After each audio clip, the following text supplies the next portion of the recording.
दिल्ली पुन्हा दहशतीच्या छायेत जाण्यापासून एका मोठ्या संकटापासून वाचली। जैश ए मोहम्मदच्या दहशतवाद्यांनी राजधानीत भीषण स्फोट घडवण्याचा कट रचला होता। महाराष्ट्र एटीएस आणि दिल्ली पोलिसांच्या स्पेशल सेलनं संयुक्त कारवाई केली। मुंबईतल्या कुर्ला आणि ठाण्यातल्या खडवली इथे छापेमारी केली। या कारवाईत 2 संशयितांना अटक केली। धक्कादायक बाब म्हणजे टॉय कारचा वापर करून स्फोट घडवण्याची तयारी होती। आरोपींकडून कागदपत्र आणि डिजिटल उपकरणं जप्त केली।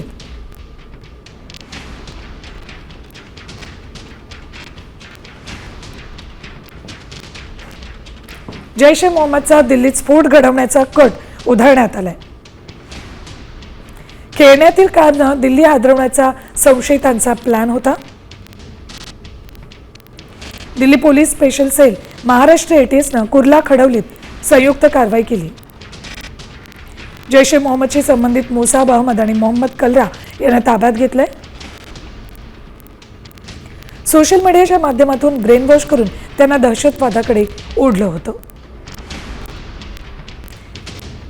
या संदर्भात अपडेट्स घेत आमचे प्रतिनिधी गणेश कवडे यांच्याकडून। गणेश, अत्यंत धक्कादायक बातमी म्हणावी लागली आणि या प्रकरणात ठाणे आणि कुर्लात संयुक्त कारवाई दरम्यान दोघांना ताब्यात घेतलं, अटक केली असं कळतंय।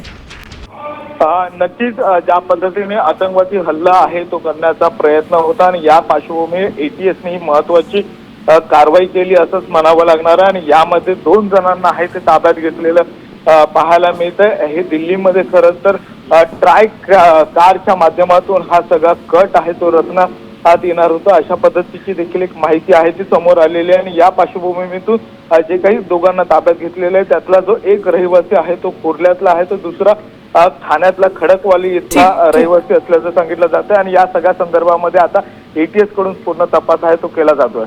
धन्यवाद गणेश संपूर्ण माहितीसाठी।